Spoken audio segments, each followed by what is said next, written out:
सर्व मान्यवरांना विनंती करतो की त्यांनी या विचार मंचावरती स्थानबद्ध व्हायचं आहे। ज्येष्ठ साहित्यिक व विचारवंत माननीय लक्ष्मीकांत देशमुख साहेब यांना विनंती करतो की त्यांनी विचार मंचावरती स्थानबद्ध व्हायचं आहे। माननीय ज्ञानेश महाराज सर संपादक व ज्येष्ठ विचारवंत, माननीय अर्जुन नामे सर ज्येष्ठ साहित्यिक व विचारवंत, माननीय भरत शेट्टी सर कार्याध्यक्ष सेक्युलर मूवमेंट महाराष्ट्र, प्राध्यापक डॉक्टर मच्छिंद्र सकते अध्यक्ष दलित महासंघाचे विचारवंत, माननीय गौतमी पुत्र कांबळे सर अध्यक्ष सेक्युलर मूवमेंट महाराष्ट्र।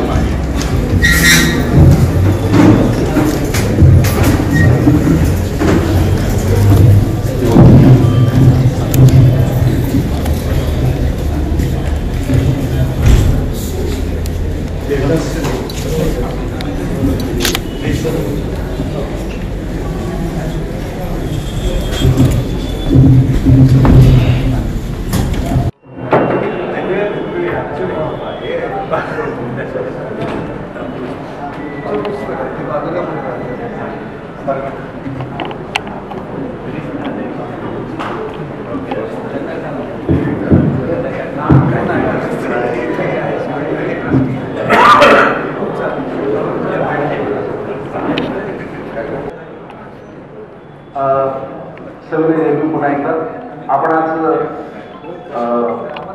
ज्येष्ठ पत्रकार मधु कांबळे यांच्याद्वारे देखील जाती मोजायच्या की काढायच्या या प्रकाशन पुस्तकाच्या प्रकाशन कार्यक्रमात आपण उपस्थित झालो आहोत। आपल्या सर्वांचे स्वागत आणि धन्यवाद।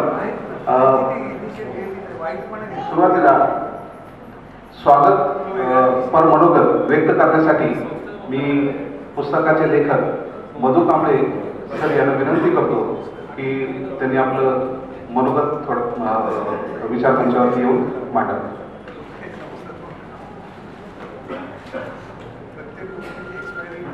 उपस्थित सर्वांचं मी पुस्तकाचा लेखक म्हणून आणि सेक्युलर मुवमेंटचा संघटक या नात्याने आपल्या सर्वांचं सर्वप्रथम मी मनापासून स्वागतही करतो। आणि आजचा एकुलता एक जो आठवड्याचा सुट्टीचा दिवस असतो तोही खर्च करून आपण इथं उपस्थित झाला त्याबद्दल आणि मुंबईचा प्रवास कसा आहे त्याची कल्पना आहे मला, त्याबद्दल मी आपले आभारी व्यक्त करतो। विचार मंचावरील उपस्थित मान्यवर ज्येष्ठ साहित्यिक व विचारवंत आणि अखिल भारतीय मराठी साहित्य संमेलनाचं अध्यक्षपद ज्याने भूषवलेलं आहे असे लक्ष्मीकांत देशमुख साहेब, नंतर महाराष्ट्रामध्ये एक वेगळ्या प्रकारे ज्यांचं नाव घेतलं जातं पुरोगामी चळवळीसाठी पुरोगामी विचारासाठी ते ज्ञानेश महाराज सर संपादक व ज्येष्ठ विचारवंत, आंबेडकरी चळवळीतील एक ज्येष्ठ विचारवंत साहित्यिक आणि दलित नंतरसारख्या झंझावाती चळवळीचं ज्यांनी नेतृत्व केलं ते माननीय अर्जुन नागळे सर, सेक्युलर मुवमेंटचे कार्याध्यक्ष आणि सेवानिवृत्त सहाय्यक पोलीस कमिशनर माननीय भरत शेट्टी सर, महाराष्ट्रामध्ये ज्यांचं अत्यंत एक महत्त्वाचं नाव आहे महाराष्ट्रातलं,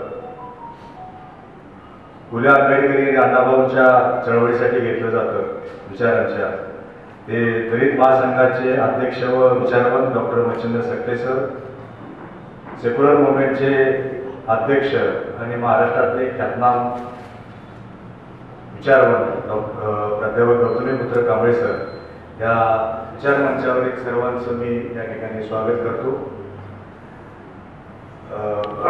समोर सगळेच मान्यवर बसलेले आहेत, माझे खूप मित्र आलेले आहेत।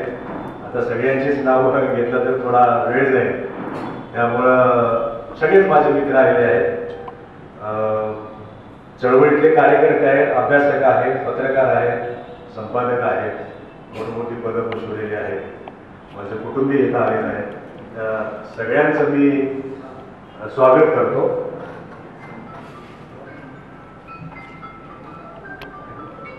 आणि या निमित्तानं पहिल्यांदा विचार मंचावरील जे मान्यवर आहेत त्यांचं आपण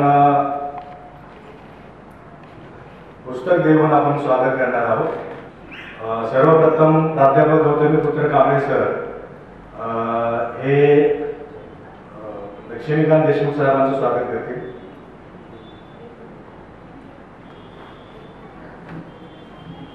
त्या थैलीमध्ये पुस्तक आहेत त्याची नोंद असावी सगळ्यांना।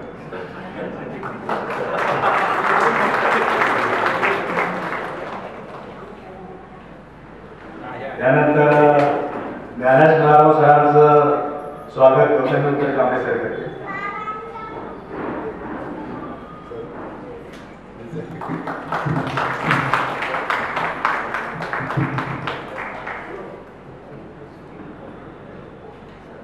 शेकडो मुवमेंटचे कार्याध्यक्ष माननीय भरत शेट्टे सर, ज्ञानेश महाराव सरांचं सॉरी अर्जुन डांगरे सरांचं स्वागत करतील।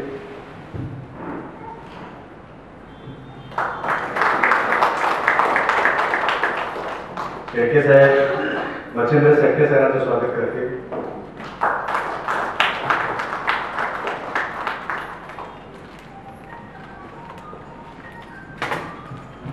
या जाती मोजायच्या की गाळायच्या या माझ्या दुसऱ्या पुस्तकाचं अत्यंत सुंदर आणि आकर्षक असं ज्यांनी माझ्या मित्रांनी मुखपृष्ठ बनवलेलं आहे ते माझे मित्र महेंद्र गद्रे येथे आलेले आहेत। त्यांना विनंती करतो की त्यांनी स्टेजवर यावे आणि लक्ष्मीकांत देशमुख साहेब त्यांचं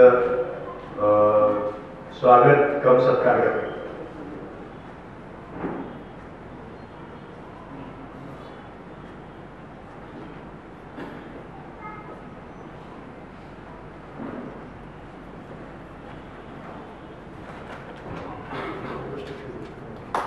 महेंद्र गद्रे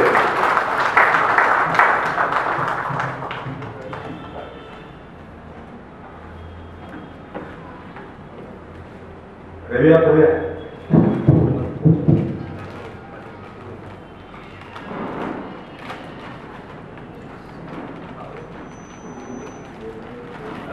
हे माझं दुसरं पुस्तक आहे। 2021ला मी लोकसत्तामध्ये एक वर्षभर समाज मंथन नावाचा मी एक कॉलम लिहिला होता आणि साधारणतः भारत देशामध्ये आपल्या सातत्यानं भेडसावणारे जे काही प्रश्न आहेत आणि धुमसणारे जे प्रश्न आहेत त्या प्रश्नाचा वेध घेणारं ते पुस्तक आहे आणि त्याच्यातून मार्ग कसा काढायचा। बऱ्याचदा आपण प्रश्नांची चर्चा करतो परंतु त्याचे उत्तर फार कमी मिळतात किंवा कमी दिली जातात। त्याच्यावर उत्तर देण्याचा माझ्या परीने मी प्रयत्न केला तर ते माझं पहिलं पुस्तक 2021 साली प्रकाशित झालेलं आहे ते समतेशी करा। त्यानंतर हे दुसरं छोटीशी पुस्तक आहे परंतु ते महत्वाचे अशासाठी आहे की 2 मिनिटांमध्ये मी त्याबद्दलचं निवेदन करेन आणि आपला वेळ अधिक न घेईन। खरं म्हणजे मला जे काय म्हणायचं आहे ते मी त्या पुस्तकात म्हटलेलं आहे। त्याबद्दल त्या पुस्तकाच्या मध्ये काय लिहिले त्याबद्दल मी काही भाष्य करणार नाही। त्याच्यावरती बोलण्यासाठी आपले विचारवंत इथं उपस्थित आहे।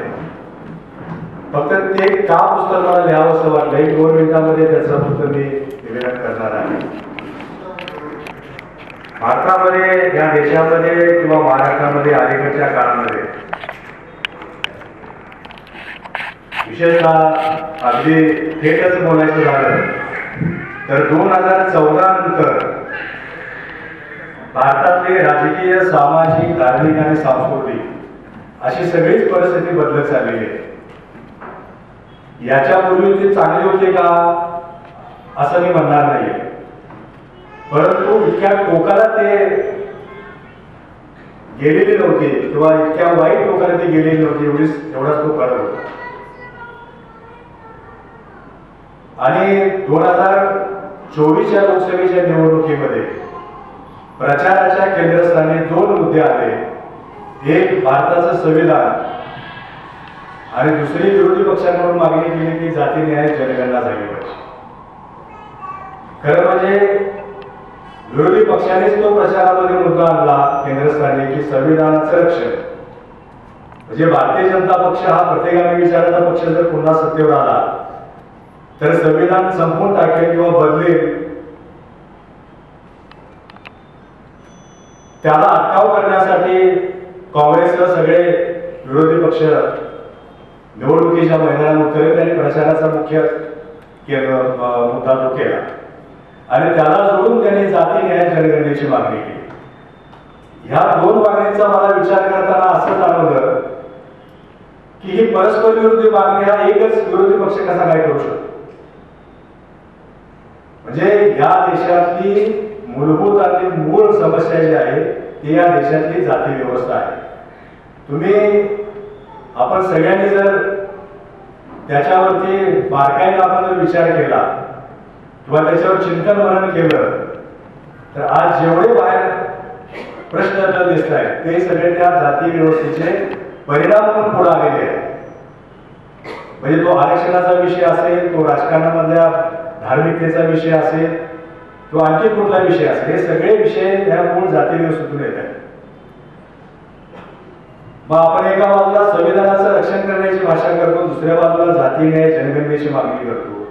जाती न्याय जनगणना म्हणजे काय, तर पुन्हा तुम्ही जाती मोजला, जाती मोजून काय करणार हे माहित नाही.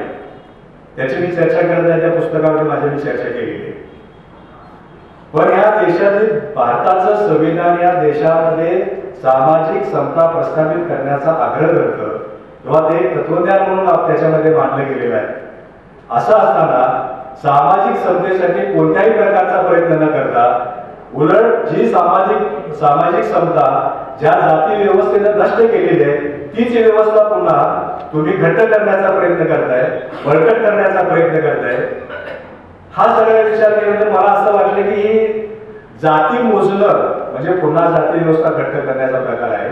त्यामुळे मला प्रश्न असा पडला की तुम्हाला खरोखर संवैधानिक मूल्य जपायचे असतील, तुम्हाला संविधानिक तुम्हाला जर विचार या देशामध्ये रुजवायचा असेल, समतेचा विचार रुजवायचा असेल तर मग या जाती मोजायच्या की काढायच्या असा मला प्रश्न पडला. आणि तेच या पुस्तकाचं मी टायटल दिलं. आणि त्या अनुषंगानं आणि त्याच्याबरोबर दुसरा त्याच्या आधी एक प्रश्न आलेला होता, तो म्हणजे आरक्षणामधल्या उपवर्गीकरणाचा. त्याच्यावर मी भाषा करणार नाही, सत्तेज सर बाकीचे सगळे बोलतील त्याच्यावरती. माझा मुद्दा असा आहे की जे तुम्ही करणार आहात, ज्या तुम्ही उपाययोजना करणार आहात त्या संविधानिक किंवा संविधानातल्या समता मूल्याला मारक असतील अशा कुठल्याही उपाययोजना करू नका. तर सर्वोच्च न्यायालयानं तो निर्णय दिलेला आहे उपवर्गीकरणाचा, म्हणजे आरक्षणाच्या अंतर्गत आरक्षण देण्याचा तो विषय आहे. सुप्रीम कोर्टाने काही त्याचे मॉडेल्स दिलेले आहेत. माझा त्यातला मुद्दा असा आहे की जे मागासामध्ये अति मागास राहिले आहेत त्यांना विशेष थोडं झुकतं माप दिलंच पाहिजे. परंतु ते देत असताना ती जी मूळ समस्या आपली आहे जाती व्यवस्थेची त्याला पुन्हा कटमाने घातलं जाणार नाही किंवा जाती जातीमध्ये संघर्ष उभा राहणार नाही त्याची काळजी घेतली पाहिजे. आणि म्हणून त्याला सर्वोच्च न्यायालयाने जे प्रारूप दिलेले आहेत, जे पर्याय दिलेले आहेत ते पर्याय स्पष्टपणे माझ्या पुस्तकामध्ये अमान्य केलेले आहे. आणि त्याला मी दुसरे पर्याय दिलेले आहेत, त्याची चर्चा या पुस्तकामध्ये मी केलेली आहे की जेणेकरून कोणत्याही प्रकारे इथून पुढच्या काळामध्ये आपल्याला जवळपास 75 वर्षाचा काळ होऊन गेला, 77 वर्षाचा काळ होऊन गेला, या देशातली जाती व्यवस्था थोडी सुद्धा हल्लेली नाही, थोडी सुद्धा ढिली झालेली नाही. त्यासाठी आपण काय करणार आहोत हा सगळ्यात महत्त्वाचा प्रश्न आहे. आणि म्हणून या हेतून आणि हेतूसह मी हे पुस्तक लिहिण्याचा प्रयत्न केलेला आहे. त्यातली सगळी मतं ही पूर्णपणे माझी आहेत. ते सर्वांनाच पटतील असं नाही आहे, परंतु त्याच्यावर ते सगळे अभ्यासक विचारवंत मंचावरती आहेत. आणि त्या वेळेची मर्यादा जरी असली तरी परखडपणे आणि खुलेपणाने त्या पुस्तकावरची चर्चा व्हावी. ते पुस्तकातले सगळे मुद्दे माझे खोडून काढले तरी मला आनंद होईल कारण तसं जर झालं तर मला सुद्धा त्यातून एक वेगळं ज्ञान प्राप्त होईल, वेगळी माहिती मिळेल. मी दुसऱ्यांना पुस्तक पुन्हा लिहायला घेईन. मला वाटते मी माझं मनोगत थोडंसं वेळेपेक्षा जास्त वाढवलं. मी इथंच थांबतो आणि पुन्हा एकदा सगळ्या मित्रांचं माझ्या अतिशय जेवढे माझे मित्र सगळे आलेले आहेत सगळ्यांचं मी पुन्हा एकदा स्वागत करतो आणि थांबतो. धन्यवाद.